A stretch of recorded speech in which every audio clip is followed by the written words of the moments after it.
Bonsoir à tous, je suis ravie de vous retrouver pour cette nouvelle émission. Cette émission, c'est aussi la vôtre, alors n'hésitez pas à réagir avec le hashtag Accès Direct. Au programme ce soir, je recevrai Guillaume Bouvet d'Annecy Basecamp. Il lance un appel à projets liés au monde du sport outdoor. Nous vous en dirons plus. Et puis Philippe Strapazon sera sur ce plateau. Cette fois-ci, on parlera de la formation de développeurs informatiques au campus numérique d'Annecy. Et enfin, la famille Jarvin nous expliquera son concept « Faire aimer la planète aux enfants grâce à leurs livres ». Mais avant, les titres du JT avec toi, Pauline, et on commence avec le Lyon-Turin. Bah oui, le Lyon-Turin dont on parle régulièrement. Il y a eu la visite de Laurent Wauquiez, le président de la région hier. Aujourd'hui, c'était Thierry Repentin qui était sur ce même plateau hier soir. Aujourd'hui, il était au Lyon-Turin. Voilà, ils viennent dire qu'ils sont favorables, bien évidemment, à ce projet, qu'ils soutiennent ce projet. Le rapport Duron, lui, préconise de décaler des choses à 2038. C'est un petit peu loin, on va dire. Donc voilà, Guillaume Vuitton était sur place pour prendre leurs avis. Et puis, premier épisode de la série, de ta série de la semaine. On parle de la gastronomie, mais autrement. Oui, c'est ça. On parle souvent des restaurants, etc. Et bien là, il y a deux jeunes entrepreneurs qui se trouvent à la Clusaz qui ont monté une entreprise qui s'appelle Mon Garçon.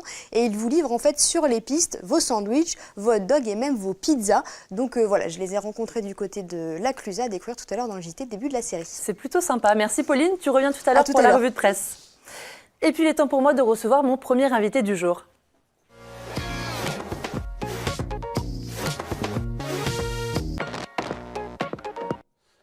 Guillaume Bouvet, bonsoir. Bonsoir. Alors, vous êtes responsable du pôle entrepreneuriat à Annecy Basecamp.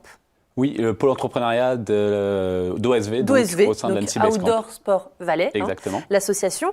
Alors, vous accompagnez les créateurs d'entreprises dans la filière du sport outdoor. Vous avez lancé un appel à projet. Est-ce que c'est difficile de lancer sa start-up seule dans ce milieu ? Clairement, oui, c'est sûr que c'est un challenge à chaque fois. Aujourd'hui, on accompagne 12 entrepreneurs au sein de l'incubateur.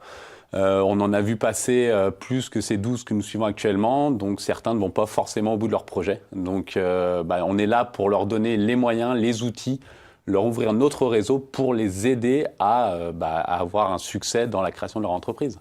Si vous êtes sur ce territoire, c'est pas par hasard, c'est qu'ici, est-ce que c'est simple aussi est-ce que c'est un territoire qui est favorable, qui est propice au sport outdoor ? Concrètement, oui, Outdoor Sports Valley, c'est une référence d'une certaine manière à la Silicon Valley pour les sports outdoor. Donc pourquoi l'incubateur ? La légitimité, c'est qu'on a un réseau d'entreprises, d'entrepreneurs et de salariés. 430 entreprises. Aujourd'hui, un peu plus de 430, exactement. Alors, c'est des entreprises comme Picture, comme Salomon, comme Hier, Rossignol pour les plus connus, mais beaucoup de petites entreprises. Et en fait, on a une centaine de salariés ou d'entrepreneurs de ces entreprises qui partagent leurs compétences de manière bénévole auprès de ces jeunes créateurs d'entreprises au sein de l'incubateur. C'est ça notre richesse et c'est ça notre plus-value, on va dire, en tant qu'incubateur. Les candidats peuvent candidater jusqu'au 23 mars. Comment est-ce que vous allez choisir ce que vous considérez comme viable ? Alors, on a un processus de sélection. On avait une quarantaine de candidatures l'année dernière. On espère en avoir autant cette année. On en présélectionnera à peu près une vingtaine qui passeront devant un comité de sélection qui sont faits d'administrateurs comme le PDG de Salomon, Jean-Marc Pambet, comme Frédéric Ducruet, PDG de Millet par exemple, qui ont donc une connaissance de l'industrie et qui vont évaluer les projets principalement sur la viabilité économique, savoir si demain ils peuvent se pérenniser, créer de l'emploi. C'est la mission première de l'incubateur, faire émerger des entreprises qui vont dynamiser l'économie locale. Et on va avoir toutes les variables sur le porteur de projet. Est-ce que c'est une personne qui est en adéquation avec son projet, qui a des chances d'en faire un succès. Et puis on a une dimension développement durable également, qui sont dans les valeurs de l'association, s'attacher à ce qu'il y ait un respect de ces valeurs. Vous qui êtes donc chez OSV, Outdoor Sport Valais, est-ce qu'il y a un projet qui vous a marqué ? Il y en a plusieurs, c'est sûr. On s'attache à des projets, à des personnes aussi. Il y en a un qui me vient plus particulièrement à l'esprit. C'est la première entreprise qui a été créée au sein de l'incubateur qui s'appelle Saola. C'est une marque de chaussures éco-conçue. Donc Guillaume Linossier, qui est un ancien cadre de l'industrie, qui a lancé cette marque et qui est déjà distribuée dans plusieurs magasins, entre autres dans la plus grande chaîne de sport outdoor aux États-Unis. Il se développe, il a concrétisé son projet. C'est encore que le début, que l'éclosion, mais c'est un beau projet, une belle personne, et voilà, ça me fait chaud au cœur de le voir avancer. Justement, vous accompagnez ces entrepreneurs donc avant même la création, jusqu'au bout finalement, jusqu'à ce qu'ils volent de leurs propres ailes, entre guillemets. Au bout de combien de temps est-ce qu'un projet comme celui-ci se concrétise ? Ça va dépendre un peu à chaque fois de la situation, mais clairement, on essaye de les accompagner au plus tôt pour qu'ils se concrétisent le plus vite possible en ayant des bases les plus solides. Ça passe par quoi cet accompagnement ? Alors concrètement, c'est une période de 20 mois. Les 2 premiers mois, c'est vraiment tester l'idée, le concept. On va essayer d'aller voir leurs consommateurs potentiels, les magasins qui pourraient les distribuer ou les utilisateurs de leurs services, et voir si dès ce moment-là, on détecte que oui, il y a un marché, donc on continue. Sinon, peut-être qu'on arrête le projet, on le redirige. Après, on les accompagne pendant 6 mois sur le passage de l'idée à la création de l'entreprise. Et enfin, une période de 12 mois où là, on les aide à aller chercher les premières ventes, à développer du chiffre d'affaires, à commercialiser le produit. Et on s'appuie là sur une centaine de bénévoles, sur des prestataires aussi qu'on peut aller chercher, qui sont des professionnels, des experts qui ont des compétences assez spécifiques. C'est encore une fois notre richesse. Cet accompagnement, il a forcément un coût ? Comment est-ce que financièrement vous vous organisez ? Alors, nous, on est une association à but non lucratif, donc on ne se rémunère pas sur la participation qu'on demande aux incubés, mais on fait un cofinancement en fait. Il y a donc le Grand Annecy et la région Auvergne-Rhône-Alpes qui sont des partenaires financiers du fonctionnement et qui financent une partie des prestations qu'on pourra solliciter pour chaque projet. Et en parallèle, on demande aux porteurs de projets également de participer. Donc le financement global entre le bénévolat, les subventions publiques et le financement de l'incubé, c'est à peu près 40 000 € au total. À savoir que c'est une enveloppe d'à peu près 10 000 € sur les 20 mois de la part de l'incubé, à peu près 15 000 €, 17 000 pour être exact, de subventions publiques pour chaque projet. Et après, une valorisation de plus de 20 000 € sur du bénévolat. Très bien. Donc, on va faire un rappel. Candidature jusqu'au 23 mars. Exactement. Comment est-ce que ça se déroule après au niveau du timing ? Alors, déjà, il ne faut pas perdre de temps. Clairement, oui, le 23 mars, on y est vite. Il faut aller sur le site startup-basecamp.com pour trouver les informations sur l'incubateur et le dossier de candidature qu'il y a à remplir en ligne. On mettra ça en commentaire sur Facebook. Très bien. C'est vraiment très facile pour compléter le dossier. Nous, au 23 mars à minuit, on clôture les candidatures et on fait une présélection la semaine suivante.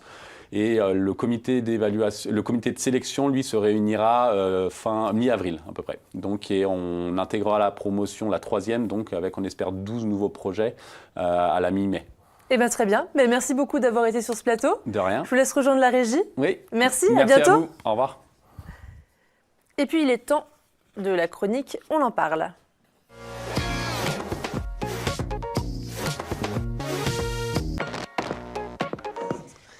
Et c'est Philippe Strapazon, bonsoir. Bonsoir. Vous êtes responsable opérationnel du campus numérique d'Annecy. Alors vous êtes situé dans les papeteries à Crangevrier. Vous formez au métier de développeur informatique depuis novembre 2017, c'est tout récent. C'est tout récent, effectivement. Oui. Vous avez déjà des élèves ?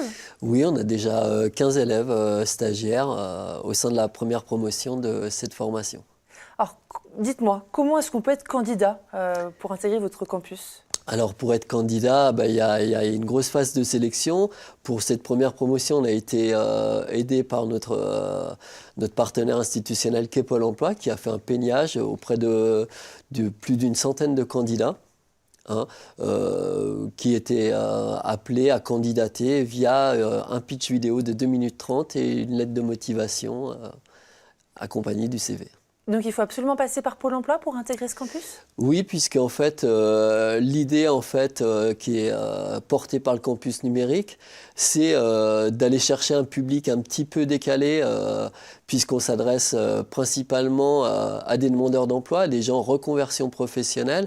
C'est notre public cible, puisqu'il y a énormément de besoins sur les métiers du développement informatique. Donc aujourd'hui, l'idée portée par des entrepreneurs sur le sillon alpin, c'était d'aller chercher un public en dehors du cadre de l'enseignement supérieur. Vous dites que c'est un territoire qui a besoin de ce type de métier ? Tout à fait. Dites-moi plus. À titre d'exemple, sur la région Rhône-Alpes, sur les métiers du numérique, près de 8 000 emplois ne sont pas pourvus chaque année. D'accord. Et sur ces 8 000 emplois, 59% concernent le développement informatique ou mobile. Alors, est-ce que vous êtes en relation avec des entreprises justement qui cherchent ce type de profil? Alors effectivement, on est en plein dans cette démarche-là, puisqu'aujourd'hui sur Annecy, il y a la visibilité via le campus numérique qui s'est installé. Aujourd'hui, maintenant, il faut convaincre les entreprises d'accueillir nos alternants, tout simplement. Est-ce qu'ils sont réticents? Non, pour l'instant, les approches sont plutôt on va dire, teintées d'enthousiasme, hein, de curiosité. Il y a peut-être une certaine forme de méfiance puisqu'en fait, on sort d'un schéma classique puisque les métiers du développement aujourd'hui, on y a accès via l'enseignement supérieur. Donc il y a peut-être une légère méfiance, mais il y a quand même des entreprises, déjà 8 qui nous ont fait confiance. On est sur une deuxième phase de recrutement où 8 nouvelles entreprises sont engagées. Donc on a bon espoir de faire prendre conscience à tous les entrepreneurs du bassin annécien qu'il faut aller faire confiance au public qui se forme au sein du campus numérique. Donc réexpliquez-moi plus en détail comment est-ce que se déroule la formation? La formation, très concrètement, elle se déroule en 2 phases. Hein. Donc une première phase de formation continue, c'est-à-dire au sein de l'école, le public vient apprendre les premières technologies, les premiers langages de programmation via 800 heures. Donc c'est quand même énorme, c'est 7 heures par jour. C'est un travail qui est dense, hein, qui peut être éprouvant, auquel sont confrontés nos candidats. 800 heures de formation continue, accompagnés par des formateurs issus du monde de l'entreprise. C'est aussi un autre volet qu'on abordera peut-être dans quelques minutes, le volet pédagogique. À l'issue de ces 6 mois, les stagiaires partent 1 an en contrat de professionnalisation au sein des entreprises. Donc avec l'espoir d'être embauchés plus tard par cette même entreprise. Tout à fait. C'est l'espoir en tous les cas. Ce qui est sûr, c'est que la formation va les amener à un titre de niveau 3. Qui a été construit avec le CNAM. Ça correspond à quoi, niveau 3? C'est l'équivalent d'un bac plus 2. On est donc sur un titre de technicien développeur. Hein. Ce n'est pas des ingénieurs qu'on vend, c'est des ouvriers de la programmation, des techniciens qui sont déjà à même d'intégrer une équipe de développeurs au sein d'une entreprise. Pour ces personnes, justement, on parle pédagogie, pour ces personnes qui sortent du schéma classique, qui ont souvent déjà fait plusieurs autres métiers avant de se lancer dans votre campus. Est-ce que c'est difficile de revenir un élève, finalement? Finalement, c'est pas aussi difficile que ça. C'est simplement avoir envie de faire un travail sur soi. Mais aujourd'hui, la formation, c'est tout au long de la vie. Je pense qu'apprendre, c'est aussi quelque chose qui est très valorisant à niveau personnel. Donc ça demande simplement de l'implication. Et bien souvent, quand on reprend ses études à l'âge adulte, on a beaucoup plus de facilité puisqu'on s'est débarrassé un petit peu de nos étiquettes qu'on nous avait collées sur le dos dans le cadre scolaire. Très bien. Donc, pour rappel, pour être candidat, il faut être inscrit à Pôle emploi. Et donc ensuite, soit on peut démarcher directement envers vous, oui, tout à fait. Soit c'est vous qui venez à nous finalement. Des 2 façons. Des 2 façons. Fin de compte, là, on n'est que sur notre première promotion, donc on va y aller doucement. On va être sur le montage d'une prochaine saison à compter du 3e trimestre 2018, puisque la formation se fait quand même sur 18 mois. Donc vraisemblablement, on va ouvrir des candidatures à compter du mois de juin. Très bien. Eh bien, merci beaucoup d'avoir été sur ce plateau. Et puis, bonne saison. Et également. À bientôt, merci. Merci, au revoir. Et puis, je reçois mes 2 derniers invités, la famille Jarvin, Alexia et Vincent. Donc, bonjour. Bonjour. Alors, du coup, on va commencer avec Priska Orca. Vous l'avez certainement avec vous. Absolument. Alors, je le prends. Merci. Alors, donc, vous êtes une grande famille. Vous êtes 6 frères et sœurs. C'est ça. Vous êtes lancés dans ce défi, c'est faire aimer la planète aux enfants grâce à ces livres. Alors, Priska Orca, donc, c'est l'histoire, je vous raconte très rapidement, d'une jeune femelle orque qui se fait capturer pour être mise dans un parc d'attractions aquatiques. Et vous avez fait ça en collaboration avec Sea Shepherd, donc une association qui défend cette espèce. Comment est-ce que vous êtes arrivé à faire cette collaboration ? Alors en fait, on a notre tout premier livre, donc Joe Bonobo, qu'on a juste ici. On en reparlera. Ouais, a été écrit en collaboration avec une association donc de défense des bonobos qui s'appelle PIWAC. Et en fait, ça nous a permis ensuite d'arriver vers Sea Shepherd avec une certaine crédibilité aussi. Et on a voulu donc se lancer avec eux dans un sujet plutôt de protection des espèces marines. On les a contactés. Donc Sea Shepherd, pour rappel, c'est une association qui protège les espèces marines. Elle est internationale. Oui. On connaît la figure de Paul Watson qui est assez emblématique. Et ils ont été très réceptifs dès le début. On a pu tout de suite parler avec donc, la directrice France de Sea Shepherd. Et on a choisi avec eux la thématique donc, de la captivité des espèces marines qui paraissait pour eux la plus pertinente en fait aujourd'hui, la plus urgente en quelque sorte.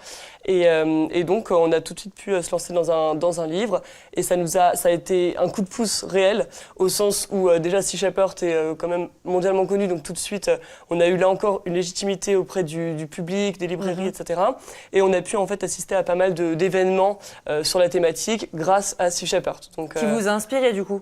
Qui nous a bien sûr inspirés au sens où ils nous ont guidés, notamment pour le coin des parents, qui est donc en fait à la fin du livre, un moment où on parle de manière un peu plus concrète et scientifique de la thématique abordée.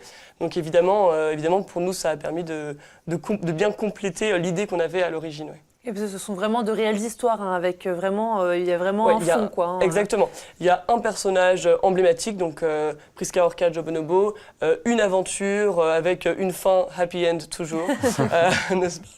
Et donc oui, absolument. C'est une histoire comme les autres, sauf que effectivement le message qu'on délivre est purement écologique. Alors justement, Vincent, je vous pose la question. Ouais. Vous sensibilisez les enfants avec une happy end, évidemment, alors qu'on se serait bien en tant qu'adulte que ce n'est pas forcément le cas. Comment est-ce que vous arrivez à rester optimiste ? C'était tout l'enjeu de la collection, c'est de justement sensibiliser les enfants sur un angle qui n'est pas anxiogène.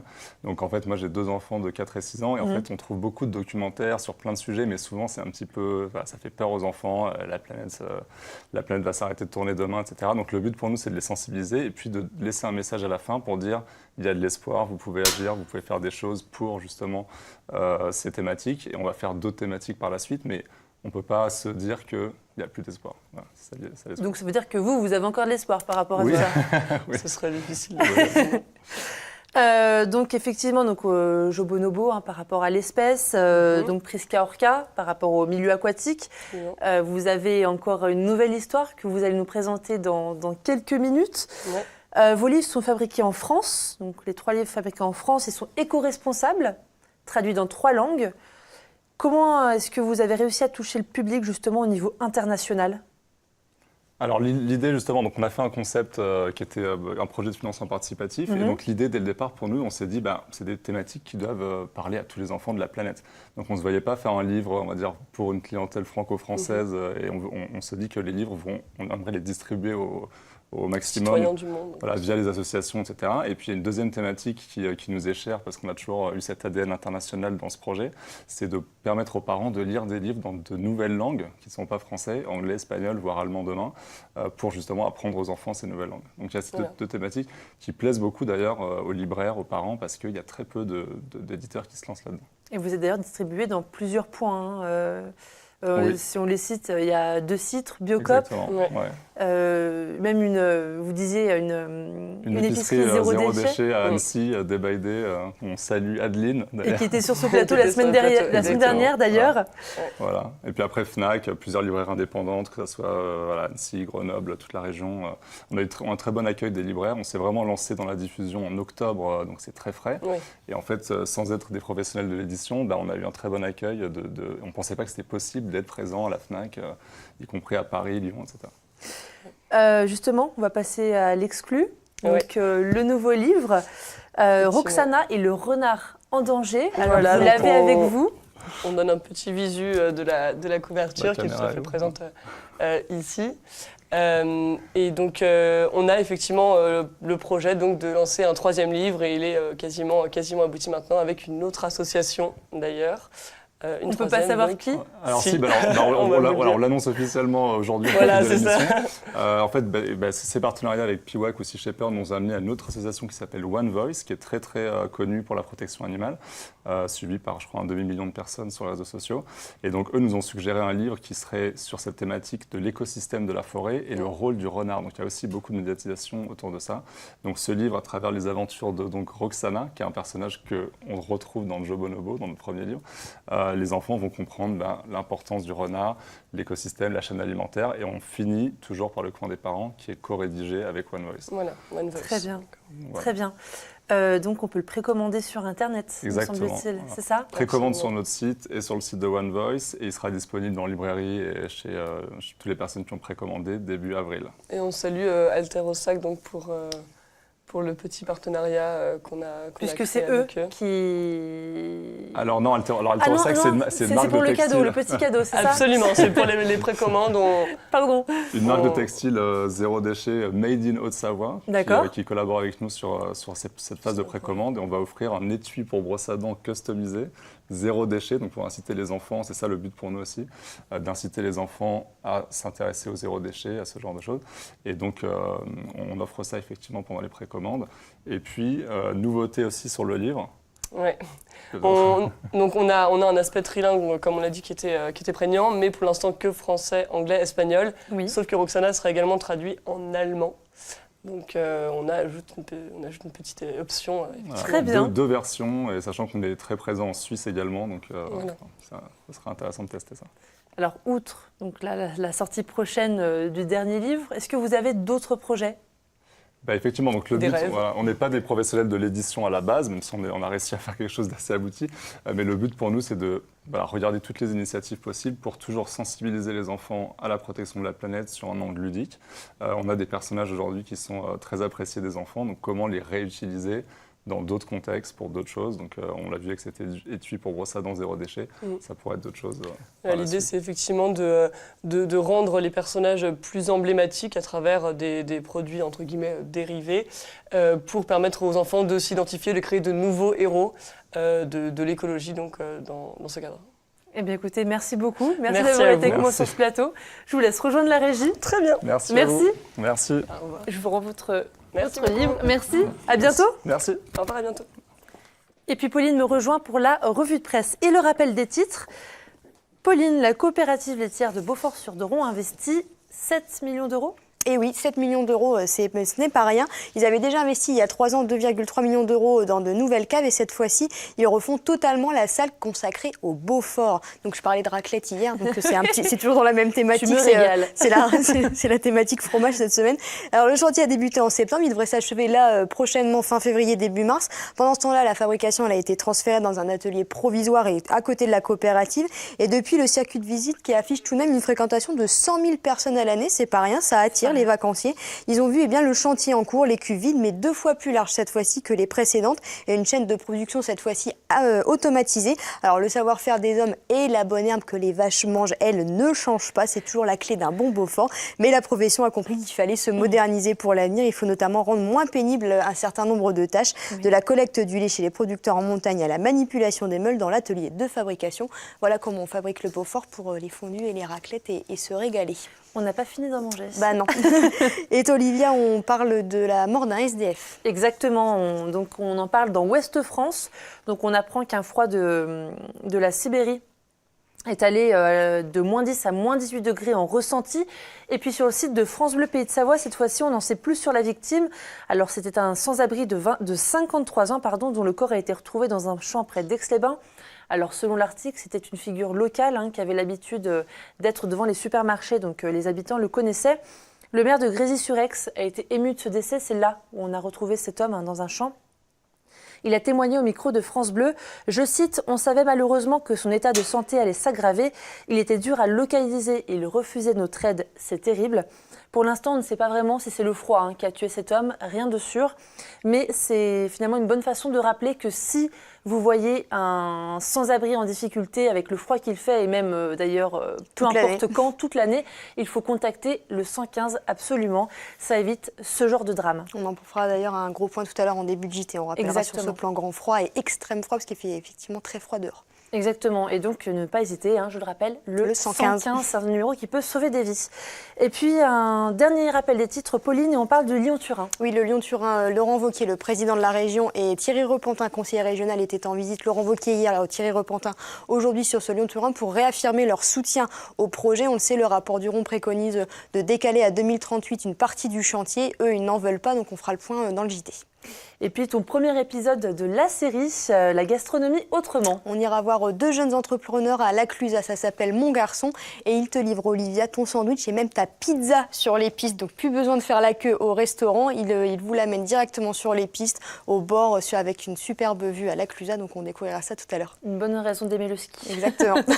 Merci Pauline, c'est à Merci. toi tout de suite. À tout de suite. Et puis nous on se retrouve dès demain, 18h, pour un nouvel accès direct. Très bonne soirée.